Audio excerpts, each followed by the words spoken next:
thanks for joining me. What we've got today is the 1 Series. We've got problems down here. Driving along, we've got this rattling noise going on. Oh, we've got a noise on the 1 Series coming from the back. Sounds like it's got a stone in the brake disc or something.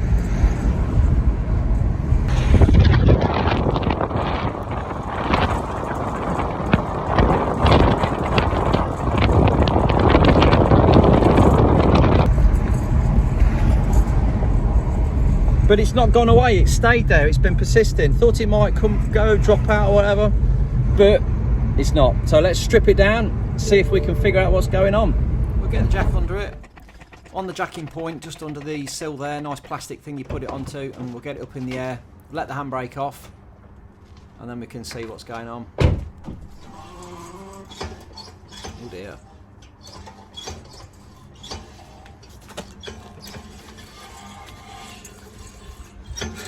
Sounds a bit right, that does. That sounds like something's going on inside the handbrake mechanism.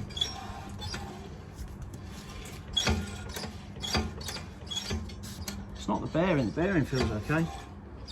Right, let's strip it down, see what's going on. So use the Milwaukee nut gun. We've got a lock and wheel nut key there. We'll pop this wheel off. This gun is fantastic. I'll put all the links for the tools and parts and everything in the description of the video. Give that a kick and off it comes. We've got this little retainer, stop it shaking and rattling. We just pop that off. And on the back there, you've got 2 mountings for this caliper. We pop the little caps off. 7mm. Now these can be really tight. We've got his bar there, little 3/8 bar, and then just give it a bit of welly. And off it comes. I'll put the torque setting at the end when we come to redo these up.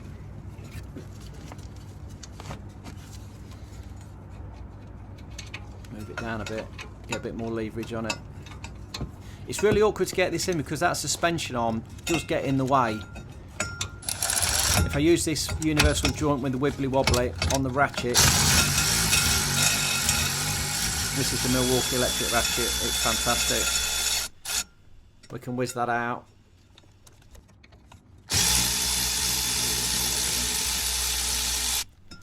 Once they're away, just pull them back slightly, then we can release this caliper, just give it a wiggle, a little tug and off it comes.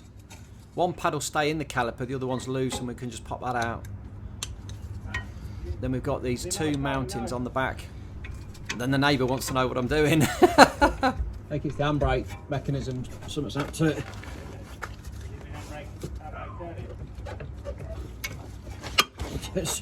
Doing something to it.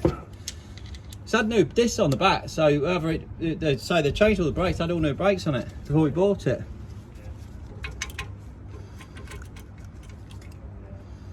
So you guarantee they've done something wrong. But they've got the boy on it. Had the apprentice on it, something.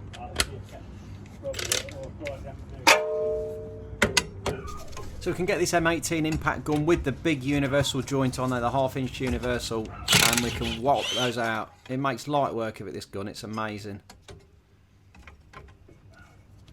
And that universal joint allows you to get into some really tricky places.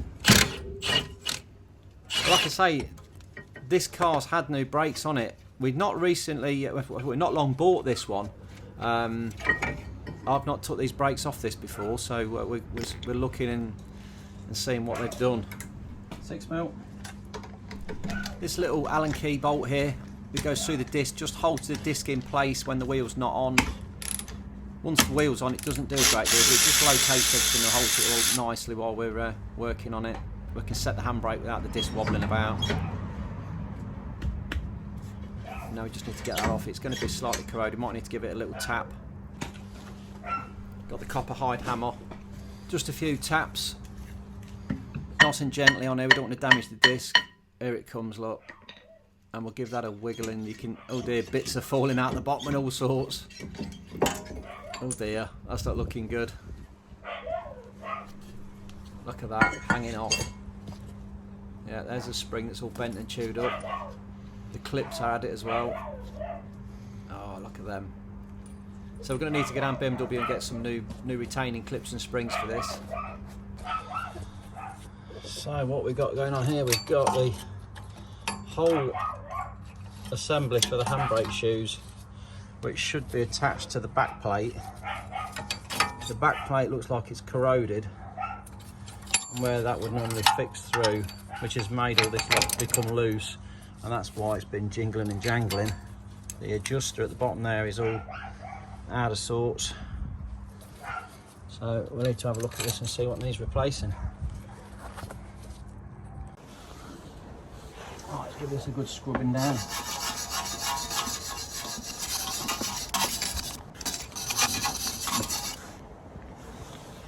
So it don't look too bad. It don't look too bad, that. It's not a bit corroded, but it's got plenty of beef to it still. So straight from BMW, we've got a bag of clips.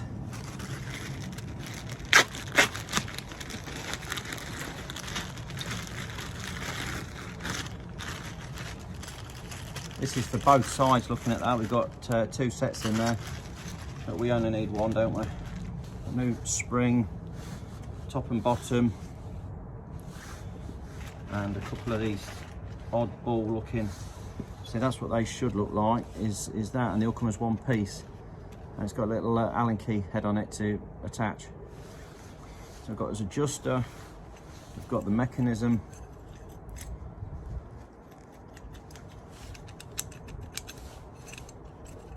which looks something along those lines. So we pull it back, hook the cable in,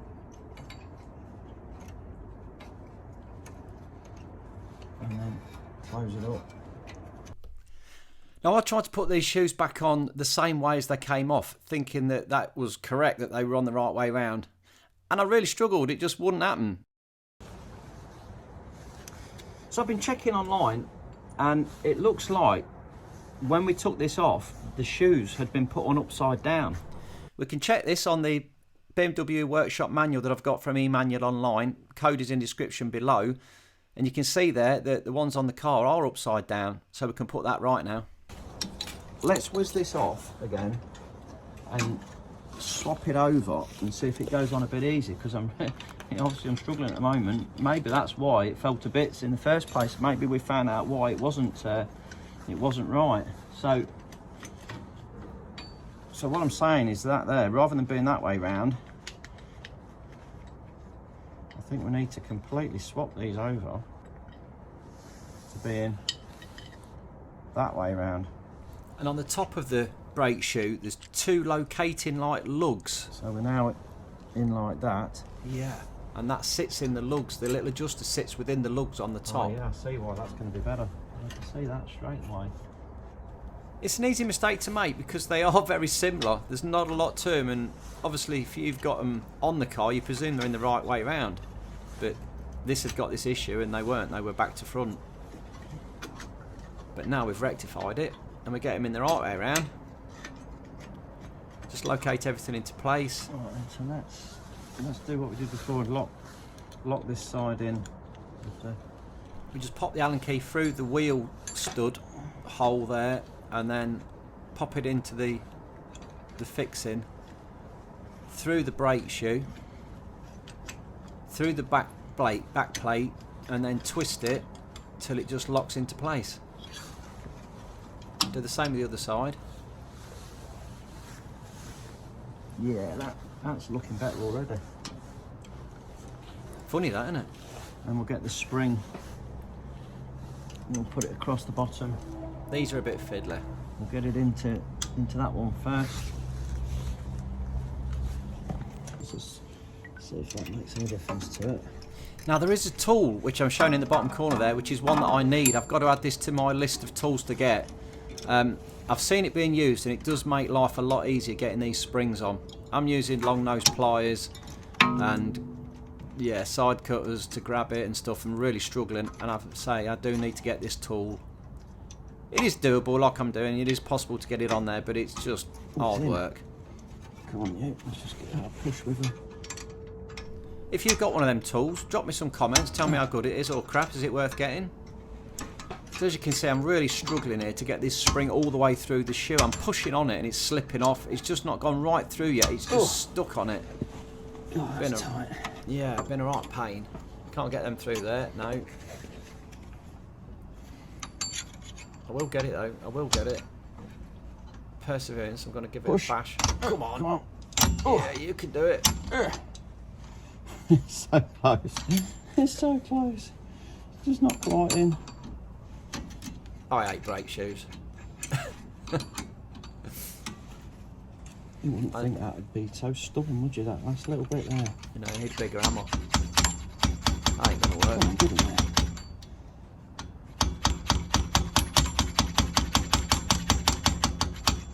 No, it's not having that. Oh, that is close.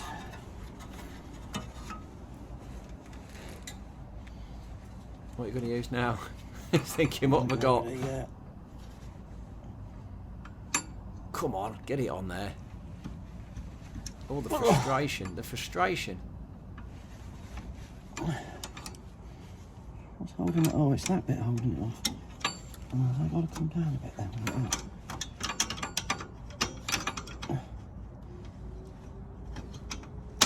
There we go. Bingo, it's in. Whew, that was tough, wasn't it? But now we see these are lining up nicely on that bottom edge, and I can get the... I can now put that retainer in.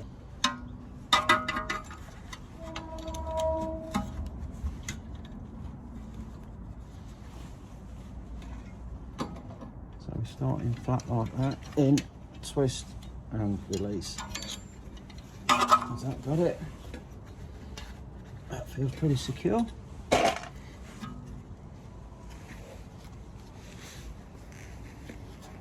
think we're there. I think we've nailed it. It does help if you put it in the right way around, doesn't it? And there you can see, if you just go get the camera right, it's all fitting nice and even, looking good. And what I do is go inside the car, get on the handbrake lever and just give it a bit of work, and you can see the mechanisms all working there.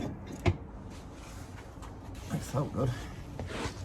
Feels good inside. Right, let's get the drum back on, we'll get it adjusted up. Now we know, obviously, because this was about 5 or so millimetres out when we took it off. Mind you, it's going to be different because they were in the wrong way round. So we can go through the hole, and by turning the wheel, it winds the adjuster out. You can do this in situ with the disc on. You still go through, as long as you know where it is, you can adjust it while it's all on, which we'll be doing in a moment. So we'll get it about right, which I think is going to be somewhere along those lines, possibly. And we'll get the, oh, we know that's it. So we go like that, get this in place, which is around there like that.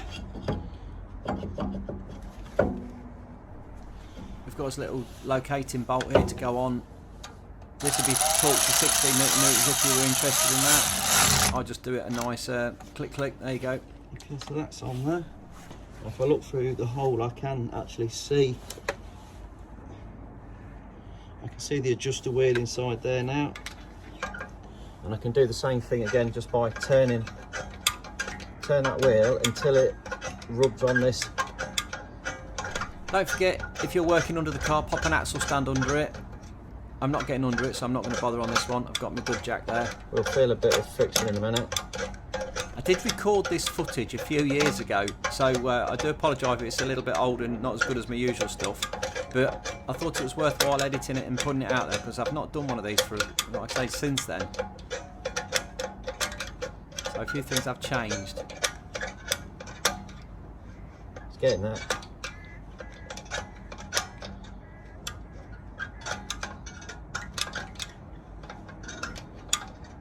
Right.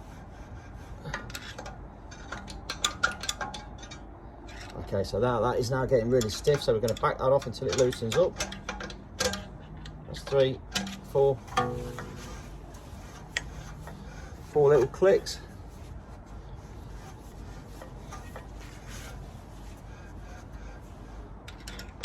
And just go back one more. There we go. So now that's fully adjusted up, we can bang it all back together again. We'll have that hang back in with its 2 bolts. You could give all this stuff a good clean down if you were really wanting to do that. We didn't keep this car too long. We did actually change it out. Sunlight's playing havoc with the camera, isn't it? It had got quite a bit of corrosion on the underside. I wish they're back up with the Milwaukee gun. You can set the torque on this gun electronically. It's amazing. Yeah, the subframe at the back and everything, I've got quite a bit of corrosion on it. Drop the brake pads back in again. Make sure these are nice and clean, which they are. That's not bad at all. That's the sliders. Yeah, that one's good. If they are crappy, just clean them up before you put it back on again. Okay, let's have this back in place. We'll whiz these back through again. This is the Milwaukee ratchet, electric ratchet. It's fantastic bit of kit as well. Love this toolage, it's brilliant.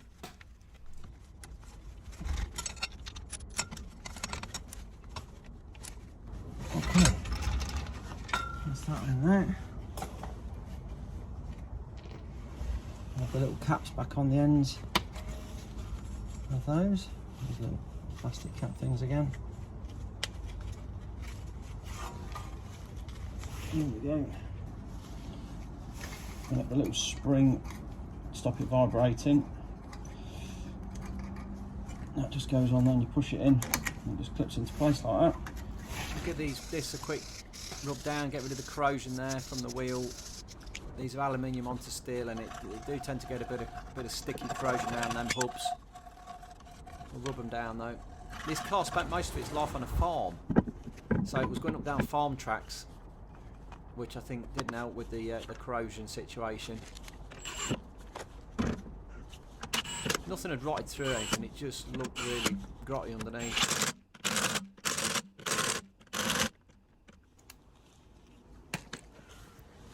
Job done. Beautiful. So we'll just pull the handbrake on a couple of clicks. We should have some resistance there, which we have. We'll give it a good yank, and that should be locked up solid, which it is. You'll always have that movement backwards and forwards. That's the brake shoes just moving within the disc. But that's how they're designed. You're not going to get rid of that. We'll let the jack down. You see that safety latch there? That's like an axle stand built into this jack. That's why I didn't put one under it. It has got a safety arm on it. So there we have it. Them handbrake shoes are all nice and secure back in that carrier again, adjusted up nicely. So if you wanted to replace your handbrake shoes, exactly the same process, except you'd obviously put new ones in there. Them spring clips and everything all replaced on this one, so it's really good and tight. One thing to mention, there is no handbrake adjuster on the handbrake lever. There's no bolt you can wind in or anything. It's all done from the adjustment on the rear shoes. So if those rear shoes are nicely adjusted up like we've just done on this one at both sides, then the handbrake will come in at about 3 or 4 clicks. That is it. There's nothing else to do. Yeah, I hope you've enjoyed it. I hope it's been of use to you, and like and subscribe. Thanks for watching.